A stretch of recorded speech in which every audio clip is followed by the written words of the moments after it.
उत्तर भारत इन दिनों भीषण बारिश और बाढ़ की मार झेल रहा है। पहाड़ों से लेकर मैदानी इलाकों तक हालात गंभीर बने हुए हैं।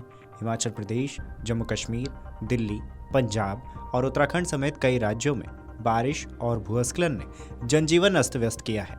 कहीं सड़कें टूटी हैं, कहीं घर ढहे हैं, तो कहीं नदी नाले उफान पर हैं। लोग दहशत में हैं और सरकारें राहत बचाव कार्यों में जुटी हैं, लेकिन मुश्किलें अभी भी कम होने का नाम नहीं ले रही हैं। हिमाचल प्रदेश में सबसे ज़्यादा तबाही मची है। कुल्लू और चंबा जनपदों में हालात बेहद भयावह है। भूस्खलन की चपेट में आए घरों से अब तक कई शव बरामद हो चुके हैं। कुल्लू के अखाड़ा बाजार इलाके में 8 लोग मलबे में दब गए थे, जिनमें से 3 के शव मिल चुके हैं, जबकि बाकी 5 की तलाश जारी है। चंबा में हादसे में मारे गए युवकों के शव परिजनों को सौंप दिए गए हैं। आपको बता दें कि किन्नौर जिले में बाढ़ से कई घर, खेत और पेयजल स्रोत बर्बाद हो चुके हैं। हजारों सेब के पौधे भी नष्ट हुए हैं, जिससे बागवानों को भारी नुकसान हुआ है। मुख्यमंत्री सुखविंदर सिंह सुक्खू खुद प्रभावित इलाकों का दौरा कर हालात का जायजा ले रहे हैं। उन्होंने पीड़ित परिवारों को हर संभव मदद का भरोसा दिलाया है। प्रदेश में 3 राष्ट्रीय राजमार्ग समेत 1087 सड़कें अभी भी अवरुद्ध हैं। मंडी से कुल्लू के बीच चंडीगढ़ मनाली हाईवे पर 5 दिन बाद उसे खोला गया है, लेकिन यातायात व्यवस्था अभी भी सामान्य नहीं है। रेलवे ट्रैक भी कई दिनों से ठप है, जिसे शनिवार से दोबारा चालू करने की तैयारी की जा रही है।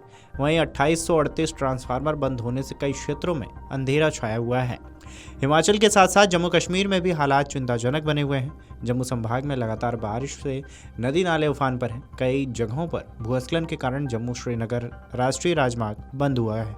इससे यात्रियों और अमरनाथ यात्रा पर आए श्रद्धालुओं को दिक्कतों का सामना करना पड़ा है। उधर कश्मीर घाटी में झेलम नदी का जलस्तर बढ़ने से प्रशासन ने लोगों को अलर्ट किया है। पहाड़ी इलाकों में जगह जगह फंसे लोगों को बचाने के लिए सेना और एनडीआरएफ की टीमें तैनात हैं। दिल्ली में भी बारिश और यमुना के बढ़ते जलस्तर ने चिंता बढ़ा दी है। राजधानी के कई निचले इलाकों में पानी भर गया है। यमुना खतरे के निशान के करीब बह रही है, जिससे तटवर्ती इलाकों में बाढ़ जैसे हालात बन गए हैं। कई परिवारों को सुरक्षित स्थानों पर शिफ्ट किया गया है। सरकार ने राहत कैंप लगाए हैं और प्रभावित लोगों को भोजन व दवाइयाँ उपलब्ध कराई हैं। दिल्ली सरकार ने साफ किया है कि स्थिति पर लगातार नजर रखी जा रही है और प्रशासनिक अमला हर संभव तैयार है। पंजाब की बात करें तो पंजाब में भी बारिश से हालात बिगड़े हैं। सतलुज और व्यास नदियां उफान पर हैं। फसलें पानी में डूब गई हैं और ग्रामीण इलाकों में लोग काफ़ी परेशान नजर आए हैं। कई गांवों का संपर्क भी टूट चुका है, जिससे लुधियाना, जालंधर और होशियारपुर जनपदों में जलभराव की वजह से सड़कें तालाब में तब्दील हुई हैं। किसानों का कहना है कि धान की फसल को भारी नुकसान हुआ है और सरकार को राहत पैकेज देना चाहिए। उत्तराखंड में भी बादल फटने और भूस्खलन की घटनाएं लगातार सामने आ रही हैं। चारधाम यात्रा बार बार बाधित हो रही है। केदारनाथ और बद्रीनाथ हाईवे कई जगहों पर बंद हो गए हैं। गंगा और उसकी सहायक नदियों का जलस्तर खतरे के निशान से ऊपर पहुंच गया है। प्रशासन ने यात्रियों से अपील की है कि खराब मौसम के दौरान पहाड़ों की ओर यात्रा न करें। इस बीच मौसम विभाग ने चेतावनी दी है कि आने वाले दिनों में हालात और बिगड़ सकते हैं। हिमाचल प्रदेश, उत्तराखंड में 8 से 9 सितंबर को भारी बारिश का येलो अलर्ट जारी किया गया है। दिल्ली और पंजाब में भी अगले हफ्ते तक बारिश का सिलसिला जारी रह सकता है। उत्तर भारत की यह तबाही एक बार फिर जलवायु परिवर्तन और असंतुलित विकास की ओर इशारा कर रही है।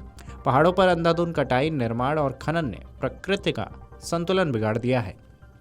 नतीजा यह है कि हर साल बारिश के मौसम में बाढ़ और भूस्खलन जैसी आपदाएं बड़ी संख्या में जान माल की हानि कर रही हैं। फिलहाल सरकारें राहत और बचाव कार्यों में लगी हैं, लेकिन असली चुनौती इन आपदाओं से सबक लेकर स्थायी समाधान खोजने की है। इस खबर पर आपकी क्या राय है, हमें कमेंट करके जरूर बताएं। वीडियो डेस्क अमरुजाला.com। अगर आप ये वीडियो YouTube पर देख रहे हैं तो हमारे चैनल को सब्सक्राइब कर बेल आइकन दबाएं और Facebook पर देख रहे हैं तो हमारे पेज को लाइक करें।